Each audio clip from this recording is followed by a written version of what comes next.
So Ricardo works for Xebia, and he's going to talk to us about complexity in SQL and how you kind of reduce it, I'm sure, or make it manageable at the very least. Yeah, exactly. So good night, everybody.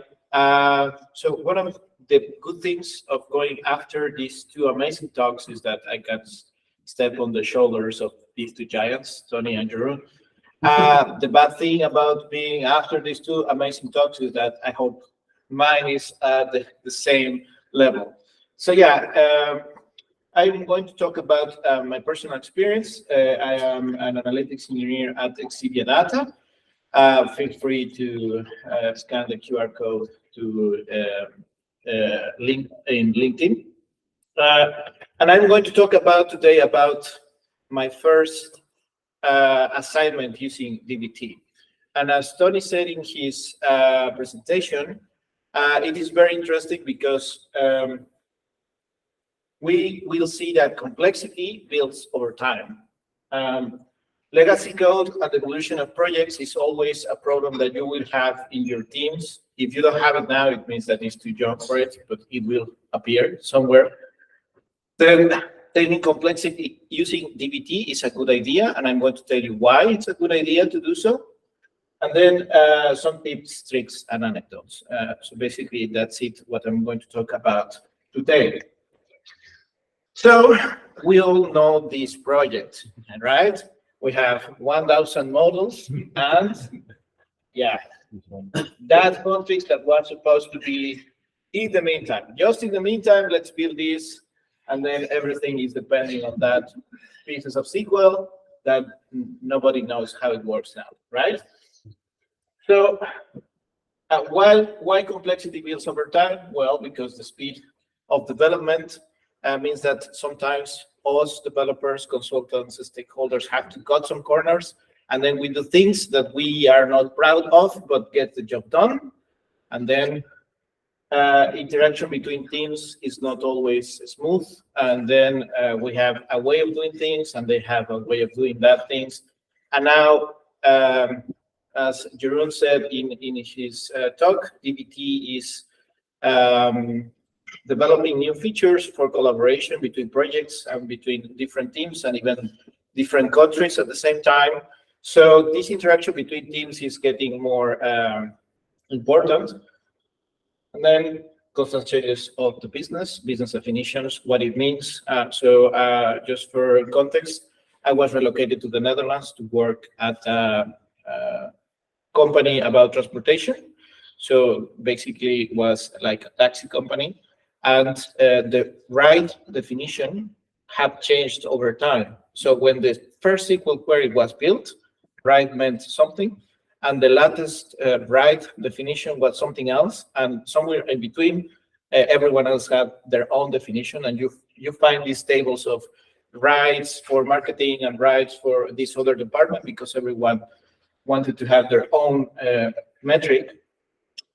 Increase of data quantity and sources, of course, that increased complexity.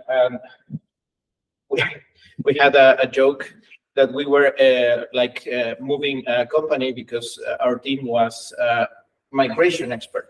We had done like 3 or 4 different system migrations over a couple of years, and we were preparing a new one. And this is also not only a challenge, a technical challenge to do the migration, but it also brings something that you may not notice, but your team and your stakeholders get something called exhaustion of migrations. Everyone wants to get over it, and things start getting out of hand.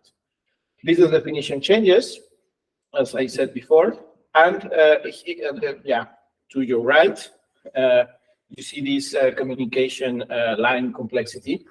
Between how many people, as you are adding more people, you see how many lines it adds to that conversation, right? How many, if you want to touch every point, if you have 14 people, you have to do 91 communication.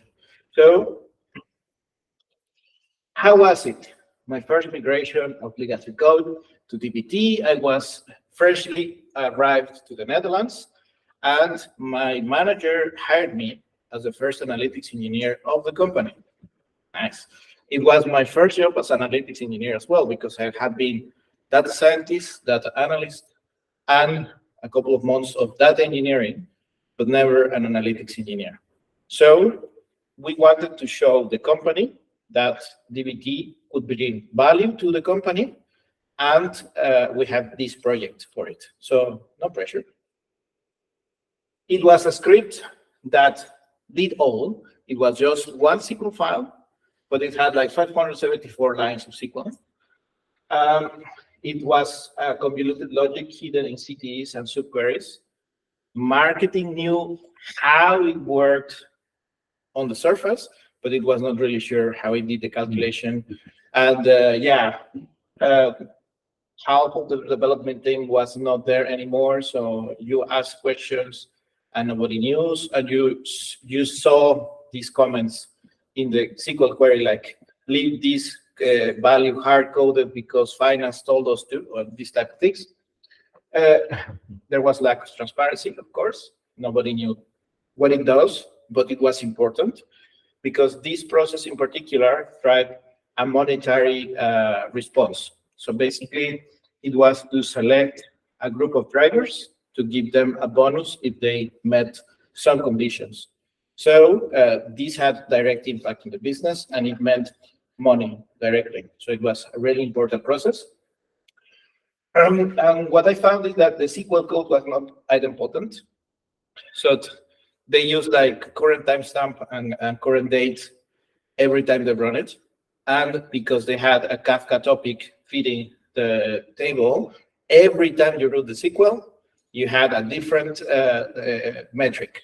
So you could not check over time, and you cannot reveal, and backfills were a pain. And there is a reason for that, and I will cover it. And it was used in many downstream applications. So that is the basic structure of the model. It's not the actual model, but it's the basic structure of the model. It had like 25 CTEs, and then I left the important parts so you can read a little bit and laugh of that SQL monster. So yeah, how do you start taming this complexity? This is your first assignment, and you are super excited to work with DBT for the first time. First of all, let's describe what all this problem had in common.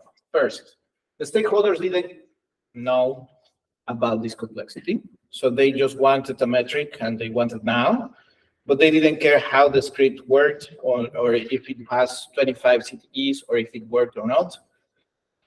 It had 25 CTEs because it was a drop and create logic, and it does a drop and create logic because it was a proof of concept before being adopted in another country and then become canon overnight. So yeah, we had to change that. It was not a problem because the script did the job. So the company didn't put effort in fixing it because you have the. It takes 1 hour maybe to run the SQL query, but you get the number.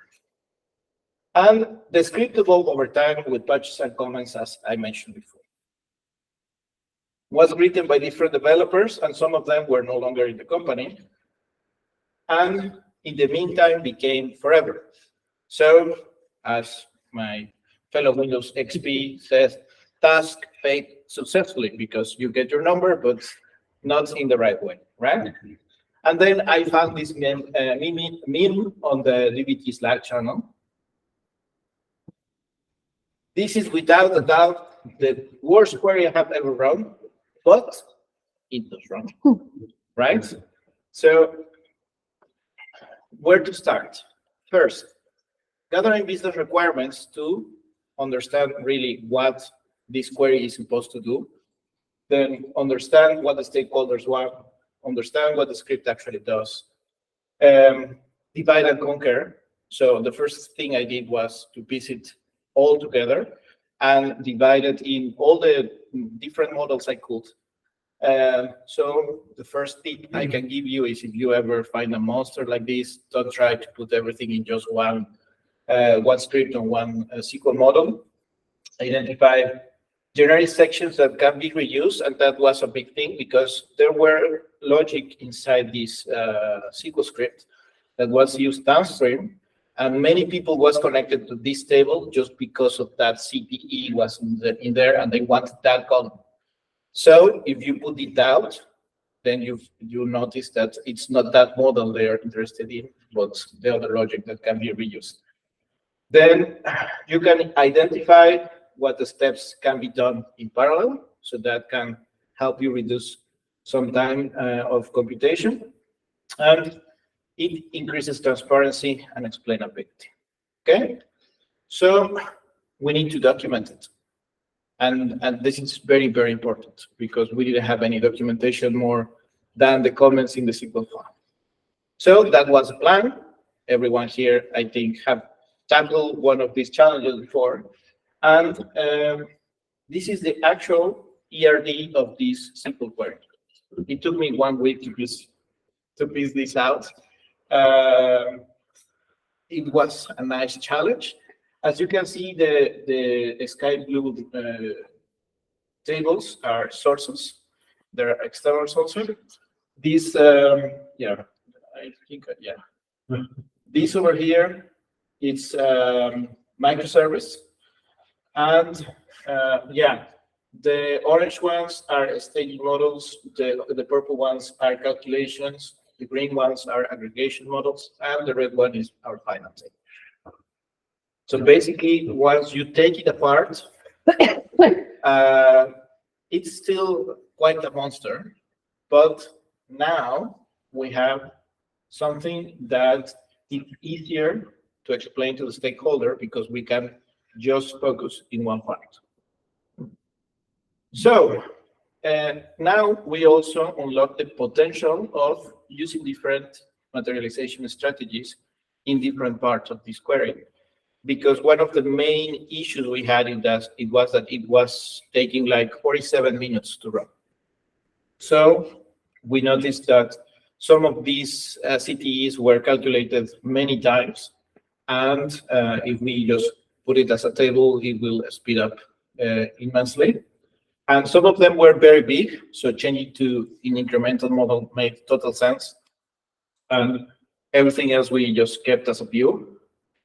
Spoiler alert, we reduced execution time from 47 minutes to 5 minutes, or under 5 minutes. So it was a really good outcome. And then now we can set tests for separate parts of it. Because before it failed, and why it failed, who knows? Now we can test everything else part by part, and now we can have a better overview of why it's failing, where it's failing, and have this communication with the stakeholders. Then the documentation from DBT helped us open this channel with the stakeholders and tell them, like, this is what we want to do, this is what the model is doing now, and this is what it means, the number you're seeing in the screen. And then the stakeholders say, like, oh, I thought it was this other thing. And then we started looking into the calculations, and the stakeholders started to get involved in the definition of the metrics and how we handle model, how we actually code the calculations in the SQL. So thanks to the lineage graph, this obviously it's the previous version of the lineage graph, or the core version of the lineage graph. So we managed to identify which part of the code were repeated in different processes and reuse them. Clearly identify the data consumers downstream of the process, and that was very important, because we noticed that some departments were using the table and we didn't know about it. So then it made sense why they were complaining a lot when we made changes to this model and they broke everything. Yeah. So we took measures to avoid that. The homologate parts of the code that were pulling the same data but from different sources, or that were defining the same metric in a different way, to use the same code everywhere. And we actually created some macros to handle dates and handle currency transformations in the same way everywhere on the code base. This was the start, but then we did it all in the code base. And we reduced circular dependencies inside the subqueries, changing them to specific models in the project. And we changed the logic from drop and create to incremental logic to avoid computation time. So once the stakeholders were more involved, we saw that we managed to simplify the process because there were things in there that they didn't want to. And we were just calculating it because somewhere in the time was needed, and now it's not needed anymore, but nobody told us that it's not needed. Removing the side parts. Then created macros to handle the same task with the same code, and we could explain better the result to the downstream operations and recreate runs with idempotent outcomes because we use Jinja for templating on the dates. And then we changed to Airflow. We were using Argo workflows, and now we changed to Airflow to inject daytimes. That was a big change as well. So we managed to convince our C-level stakeholders to get into DBT because we brought value in different aspects. First of all, the modularization brought speed. So we reduced computation time to bring value faster. Secondly, we made intermediate testing possible. So we now can assert, we can guarantee that the number in there is the right number, and we can catch errors before the final user. That was a big issue when I arrived. Usually the stakeholder called like, hey, this number doesn't look good. And then we had to, oh, you're right. And then we fix everything. Now we were on the other end. We were sending alerts like, we are on top of it. We will have fresh data in a couple of things. We removed redundant code from the code base. So the code base was not only lighter in the sense that it had less code in it, but also it was easier to read and easier to share between departments, which also brought value. And the documentation and lineage increased transparency and involved more the stakeholders. And because of all of these different dimensions of value, they were happy to include DBT on their stack. And I think it's a very compelling case for anyone that wants to know why DBT, right? And now that we have the new DBT mesh and the new projects that can connect one to each other and the new data contracts, clearly identifying who is the data producer, who is the data consumer is also a very big win of this process we made. So that's my battlefield story. Feel free to question whatever you like. Thank you. I'm deeply impressed that you didn't get into the PTSD you have to do that in your first couple of sort of. I recognize the feeling for sure. Thank you. Questions for Ricardo? Yeah. Thank you very much. Very inspiring. First of all, I want to know that whether it is maintained right now by internal people. Did you hand over to the company itself, or what is the situation for maintaining? Well, that's actually a very good question because we refactor the whole code base after this. The results of that were that we reduced our computation 250K per year in AWS costs just by refactoring SQL and adding best practices and reducing the circularity of the code and removing these drop and create logics where we could. Sadly, in October last year, the stakeholders decided that Latin America was a very tricky market to be in, and the company closed. So now it's operating only in Europe, and there is another team handling the operations here in Europe. So that's why I had the opportunity to look for a job and find Xebia. Because sometimes these kind of cleanups events happen, everything is good, when you hand over to internal people, it evolves again, and it creates even way more complex situation. So that's how. Yeah, I see what you mean. Yeah, for sure. Well, as I stated, and Tony as well in his presentation, complexity builds over time unless you build guardrails around it. So there is no turning page on it. It will get complex over time, and if you stay there for long, you will find yourself in a hairy situation back again. But if you put the guardrails in place and you follow the best practices, going back to something manageable should be doable. My question is about the documentation. What was your strategy for the documentation, and how did you manage it? Maybe tools that you used. The main thing we found, and the main issue we had, it was that different departments had different definition of our metrics, and that was, I think, the biggest illness that we had to cure inside the organization, because everyone else was making what they wanted from the numbers, and then there was not a clear definition of what something meant.